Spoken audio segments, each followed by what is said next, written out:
Ijoollee ni jenna Waaqayyoon faarsina. Ijoollee ni jenna Waaqayyoon faarsina. Eeshooni gammannaa Taaboor irratti ol baana. Eeshooni gammannaa Taaboor irratti ol baana. Ijoollee koo, ijoollee koo, ijoollee koo, ijoollee koo. Waaqayyo Gooftaa uumaa addunyaa, abbaa dhiifamaa, abbaa nageenyaa. Akka biiftuutti ife biftisaa, cunsa addaatee isa lakkisaa. Ijoollee ni jenna Waaqayyoon faarsina.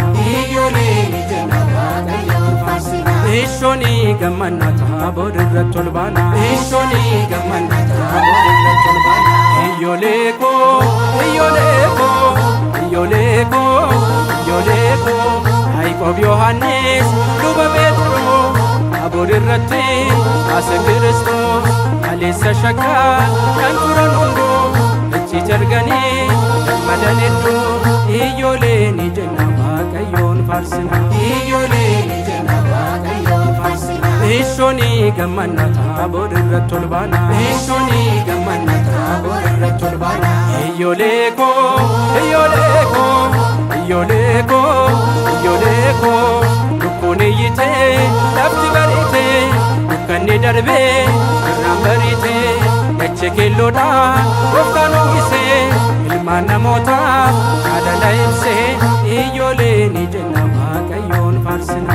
Ijoollee ni jenna Waaqayyoon faarsina. Eeshooni gammannaa Taaboor irratti ol baana. Eeshooni gammannaa Taaboor irratti ol baana.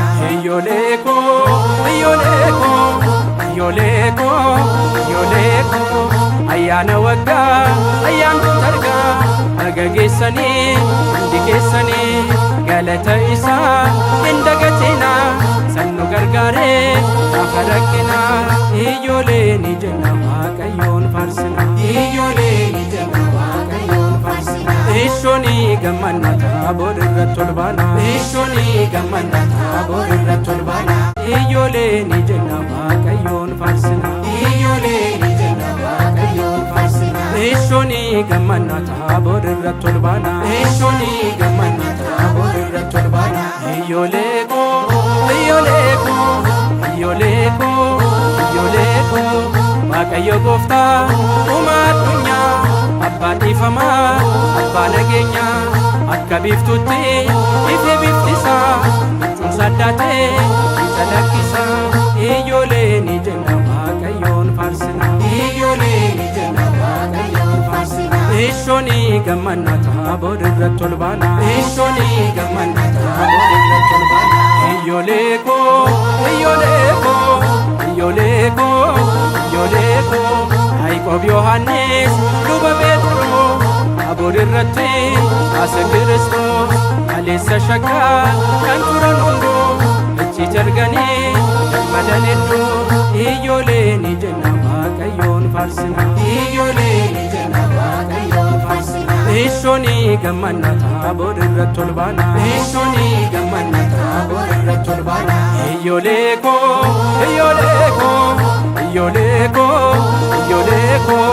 Lukkuun iyyitee lafti bariitee, dukkanni darbee irraan bariitee. Dachee keelloodhaan Gooftaan uwwisee, ilmaan namootaaf jaalala ibsee.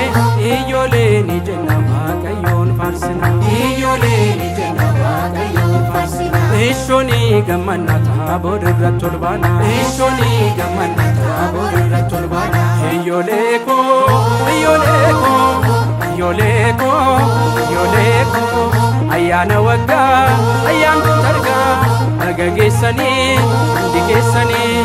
Galata isaa hin dagatinaa, sannu gargaaree gaafa rakkinaa. Ijoollee ni jenna Waaqayyoon faarsina. Ijoollee ni jenna Waaqayyoon faarsina. Eeshooni gammannaa Taaboor irratti ol baana. Eeshooni gammannaa Taaboor irratti ol